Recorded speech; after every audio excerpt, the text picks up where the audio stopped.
Hola, mi nombre es Mónica Quirós y hablaremos sobre las rentas de primera y segunda categoría, también denominadas rentas de capital.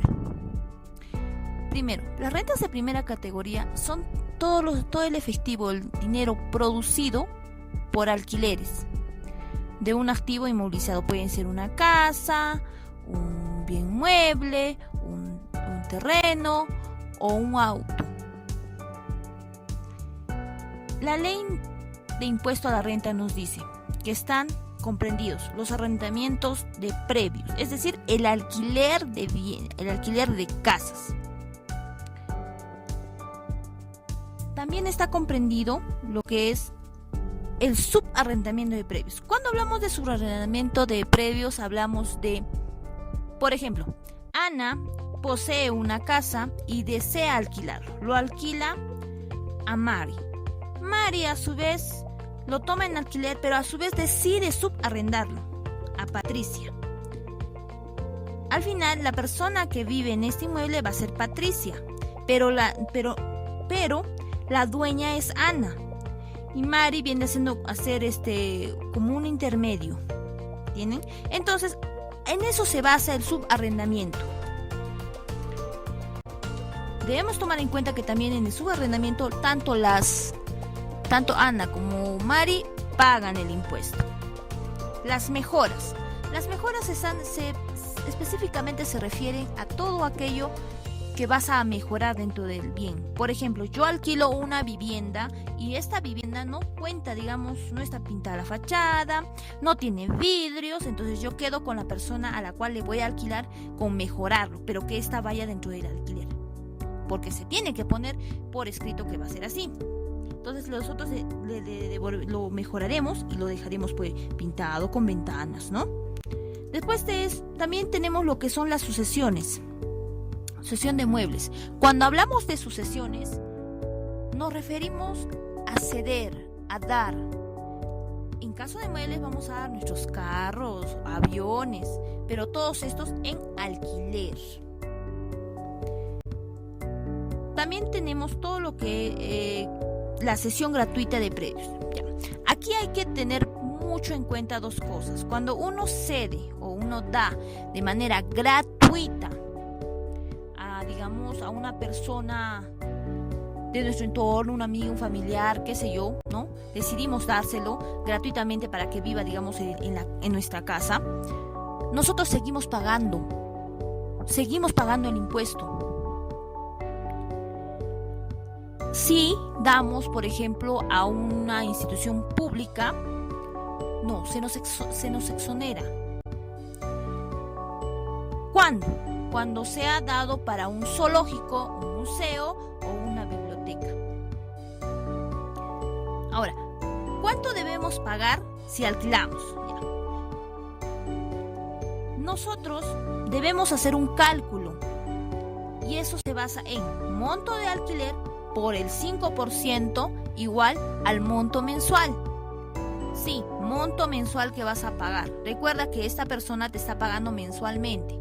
Entonces tú tienes que darle un formato o una boleta que acredite que estás pagando un arrendamiento, que estás pagando por arrendamiento, en este caso por primera categoría. Pero esto no es el impuesto a la renta. Ojo, el impuesto a la renta, en caso de primera y segunda categoría, es anual. Debemos tener en cuenta también que para alquilar, el monto de alquiler no puede ser menor al 6% del autovalú. Eso lo dice en la ley de impuesto a la renta.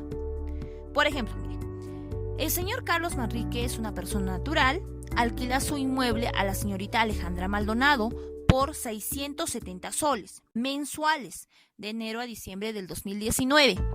El predio tiene un autovalú de 290,000 soles. En este caso vamos a determinar el pago mensual y el impuesto a la renta anual. A ver, los datos que tenemos que tener en cuenta son el alquiler, que es de 670 soles de enero a diciembre, un año. El autovalú, que es de 290,000 soles. Determinaremos así el mensual. 670 soles por el 5% es 33.50. Eso es lo que debemos pagar mensualmente. Pero ojo, recuerden que nosotros tenemos que hacer un pago redondeado, un número entero. En este caso sería 34 soles. 34 soles por 12 meses habremos pagado 408 soles. Ahora, para determinar la renta anual, debemos tener en cuenta la renta real y la fija. Ya. ¿A qué llamamos la renta real? Llamamos a aquellos montos por los cuales hemos ido pagando mensualmente, ¿ya? En este caso, por ejemplo, 670 soles es el monto por el cual nosotros alquilamos. Por 12 saldrán 8.040 soles. Ahora, la renta fija, esta se basa en el monto del autovalú. Son 290.000 soles por el 6%. Que nos da 17.400. Ahora bien, debemos tomar en cuenta que para hacer el cálculo del impuesto, tenemos que tomar el monto mayor. En este caso sería pues de la fija, que son 17.400. La renta bruta, que es 17.400, menos la deducción del 20%, sería 3.480. Dándonos como renta neta 13.920. A este le vamos a sacar la tasa del impuesto, que es 6.25%, que nos da 870. Recuerden que nosotros veníamos pagando mensualmente 34 soles, ¿verdad? Y bueno, en los 12 meses fue 408 soles. Entonces, 870 soles menos 408 soles nos va a dar la renta a regularizar. En este caso es 462 soles que debemos de pagar de impuesto. Entonces, tenemos que nuestro monto a pagar mensualmente es de 34 soles y nuestro impuesto a regularizar es de 462 soles. Ahora, ¿dónde debemos hacer los pagos? ¿Cómo los hacemos? Bueno, tenemos dos formas. Una, que es a través de los bancos autorizados. Presentamos nuestra guía de arrendamiento, pagamos y el banco nos dará el sellito, ¿no? Ya pagaste. La segunda manera es a través de la página web Operaciones en Línea de la SUNAT, en el cual deberemos ingresar nuestros datos, nuestro número de RUC, pasar a lo que son pagos de impuesto a la renta de primera categoría, llenar el formulario y en la parte inferior nos llegará un icono en el que dirá pago, forma de pago, ¿no? Hay ideas, pues, tarjeta, o de repente vas a sacar un ticket para ir a pagar a una entidad financiera. Normal. Y ya se realizó el pago. Y recuerden que siempre deben guardar en su buzón de entrada. Ahora, ¿qué sucede si nos olvidamos de pagarlo? Ya, no sé, por X razones te olvidaste. Bien, la infracción tiene una multa del 50% de un UIT. En este caso, nuestro UIT en 2019 estamos con 4.200. El 50% vendría a ser 2.100. Ya, de los 2.100 nos están rebajando el 90%. Entonces nosotros solamente vamos a pagar el 10%, ¿ya? El 10% más el 0.4% de interés diario de este 10%. Ya, esto siempre en cuando nosotros decidamos declarar y conjuntamente pagar la multa. Ahora, ¿qué sucede? Que no vamos a poder pagar en ese instante la multa, pero sí vamos a hacer lo que es la declaración. Entonces, del 50% del UIT, ¿no? De los 2.100, solamente nos van a rebajar el 80%. El 20% restante tendremos que pagarlos más los intereses del 0.04% diarios. Entonces, amigos, no nos olvidemos que las rentas de primera categoría se refiere a alquileres. Ahora, empecemos con lo que son las rentas de segunda categoría. Estas también son rentas capital. Ya, pero en este caso, a diferencia de la primera categoría que solamente especificaba a las personas naturales, en la segunda categoría hablamos ya de personas no solo naturales, sino la asociación en divisas, que no es otra cosa que las herencias, las sociedades conyugales, parejas. A ver, A ver, dentro de esta segunda categoría comprende lo que son los intereses, ¿ya? Intereses provenientes de títulos, cédulas, debenture, bonos, garantías, créditos privilegiados, ¿ya? Todos ellos por un tema de colocación de capital. Dentro de los títulos tendremos pues lo que son las letras de cambio, cheques, facturas, ¿no? Acciones. Dentro de las cédulas estaremos hablando de los títulos hipotecarios. Dentro de los bens venture, aquellas acciones emitidas por sociedades anónimas. Dentro de los bonos estaremos hablando sobre cartas fianza. Ahora, las garantías, bueno, son los avales y los créditos privilegiados. Ese se refiere específicamente a personas que poseen ciertos privilegios. Por ejemplo, si tú no tienes ese privilegio, tú vas a ir a una entidad financiera y te van a decir, ya, quiero un crédito por 10.000 soles. Si tu tasa de interés va a ser de 15%. Viene una persona que sí tiene privilegios, créditos privilegiados, y le va a decir por los mismos 10.000 soles en la misma entidad financiera, le dirá, tu crédito es de 12%. ¿Ves la diferencia entre el 15 y 12%? Eso hace que ellos tengan créditos privilegiados. ¿Entienden?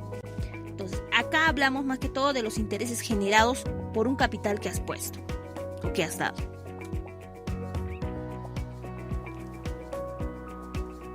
Las regalías.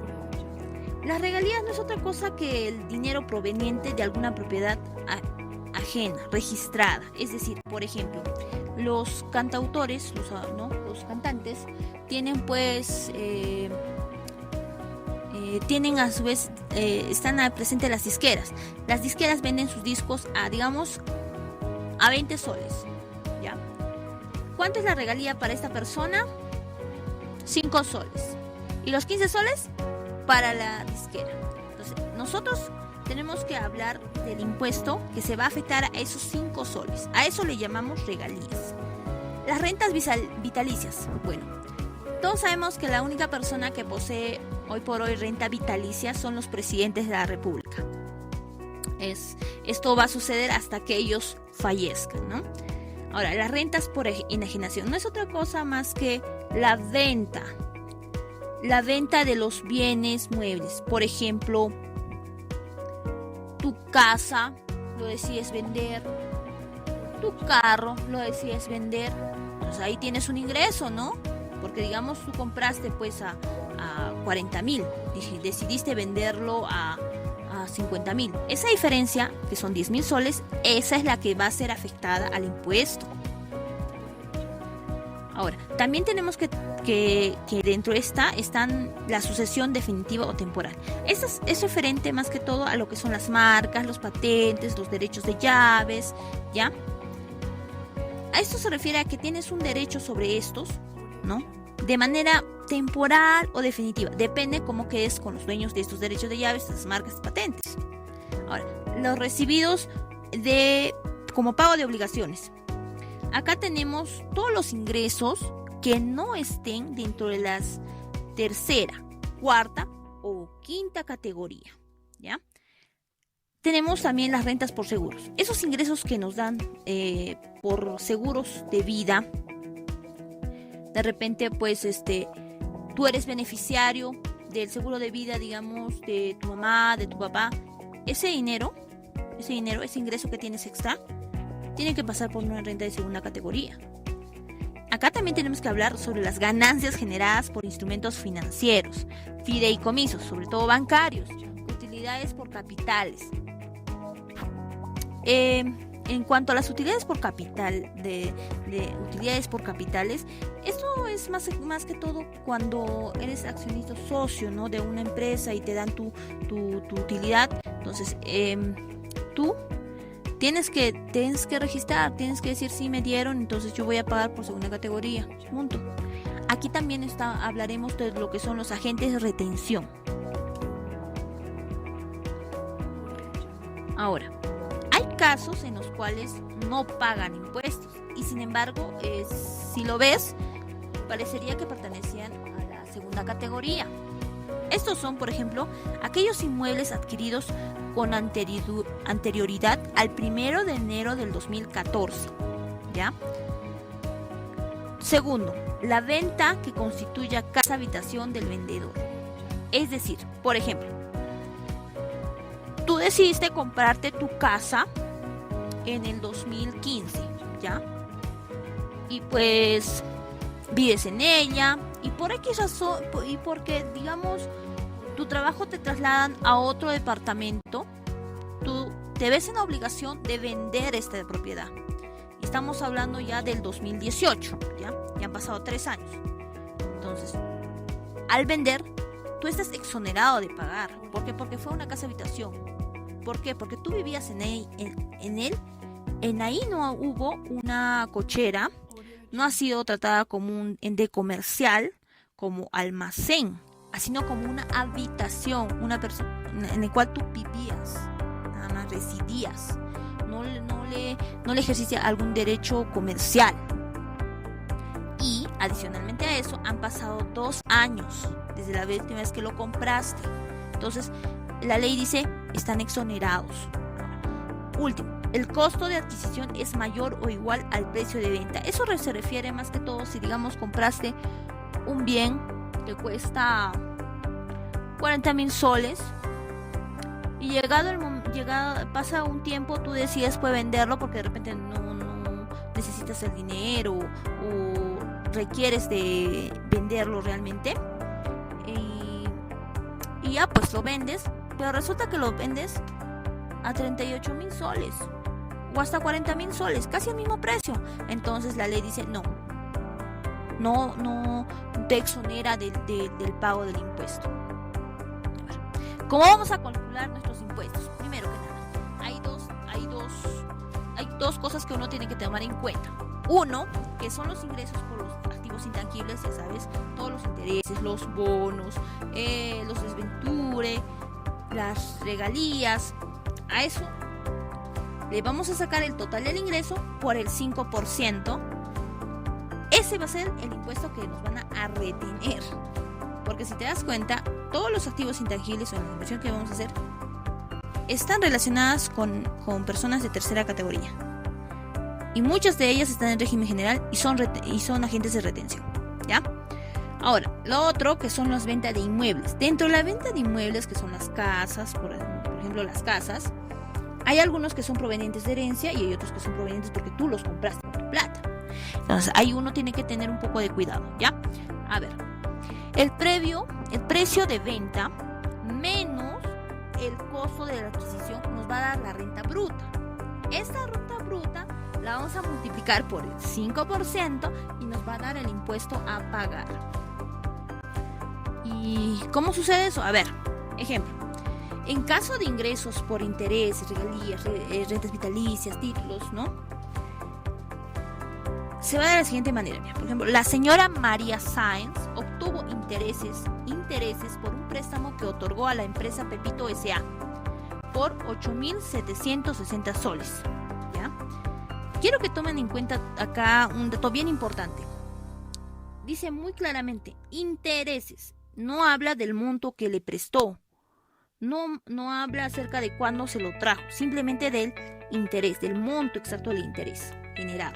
¿Ya? Entonces, vamos a utilizar esta como una renta anual bruta, que son 8,760 soles, menos la reducción, que es del 20%, que es 1,752, dándonos una renta neta de 7,008 soles. Ya, a esta le vamos a sacar la tasa del impuesto, que es 6.25%, que son 433 soles. Bien, en este caso, por ejemplo, como les decía, Pepito S.A. es una empresa, pues está en régimen general y es agente de retención. Entonces, Pepito es el que va a ir va a hacer la retención y va a hacer la declaración ante SUNAT. Ahora, ¿qué sucede en caso de ingresos por herencia? Ya, lo que le decía. Cuando son por herencia, no es un dinero que haya salido de ti, es al contrario, te están dando algo, ¿no? Gratuitamente. Entonces, por ejemplo, la señora Manuela Rivas recibe una propiedad por parte de su padre valorizado en 900,000 soles, el mismo que decide vender a un precio de 950,000 soles. A ver, primero que nada, el ingreso por venta, o sea, es decir, cuánto el precio que lo vendiste fue de 950,000 soles. Ahora, el costo de adquisición fue 0. ¿Por qué? Porque tú no le adquiriste, tu padre, en este caso te están heredando, en este caso a Manuela, su padre le está dejando la propiedad. Entonces nos va a dar una base imponible de 950,000 soles. A este le vamos a aplicar la tasa de impuestos 5%, siempre y cuando sea una operación no habitual. En este caso ya pagaría 47,500 soles. Pero ¿qué sucede si fuese, digamos, habitual? Ya, por ejemplo, esta persona está acostumbrada ya a ir vendiendo propiedades, de repente le ha dejado por muchas propiedades, 5 propiedades, ya vendo 1, vendo 2, vendo 3, ya. Esa es la tercera